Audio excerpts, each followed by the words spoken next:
Eo amin'ny tontolon'ny fananantany indray kosa no anoizana ny vaovao Tokatrano an-jatony no miahiahy andro aman'alina manoloana ny fandravana trano tsikelikely ataon'ny olona mitonona ho tompon'ny tany eo amin'ny fokontany Ambatomaro Antsobolo. Tamin'ireo trano ampolony nokasaina ho ravaina androany ary dia ny iray no rava tanteraka tamin'ny ora nandalovan'ny mpanao gazety namanay teny an-toerana. Nahaty vonjy maika ara ny fandrotanana ireo trano ambiny araka ity fanadihadiana hoentina amintsika ity.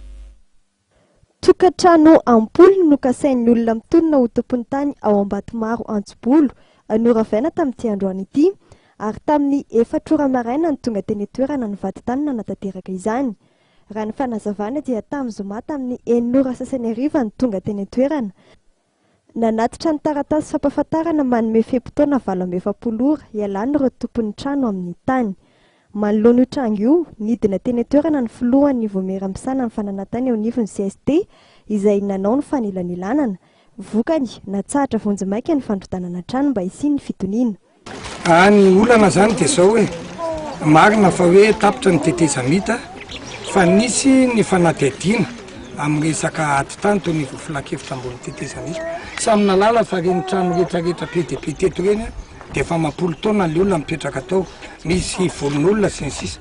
Mampalahelo any ngaseoko anareo raha matoby vokoatran'izao na amin'ny zon'olombelona fotsiny ary dia amin'ny 5 maraina dia avy hatrany dia tsofohana dia azera ny tranony. Eto moa dia mba hisaorana ny any antony amin'ny fampanaovana fa ny fandinika teo dia ato aloha le fanderenan'ny trano arak'izay moa mbola hiady hatramin'ny farany an'ireo vaokareo satria mampalahelo dia samy mangataka zao ihany amin'ireny rehetra ireny dia ny sasany manomboka ny taona 3 arivo tsy hitany dosiany, ny sasany mipotra hita.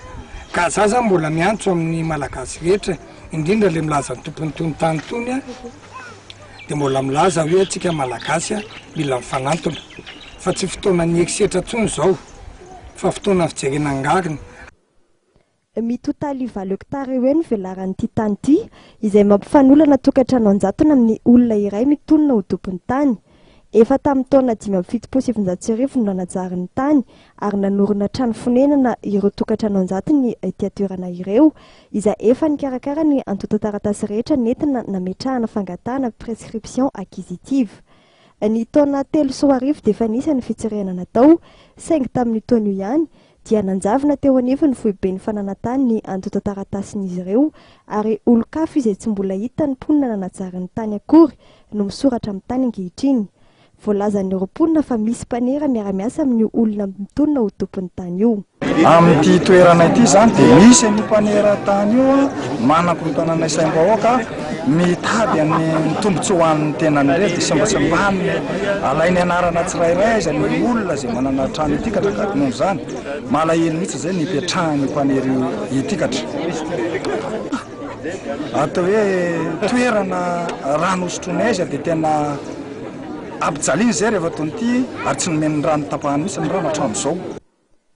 Anoratra sy ampita vaovao makasika ity raha ity any amin'ny ministera amin'ny fitsarana ny voamera fahefatry ny CST mba hisiany fanapahan-kevitra hijerena ny rariny sy nitsy ny makasika ity raha ity.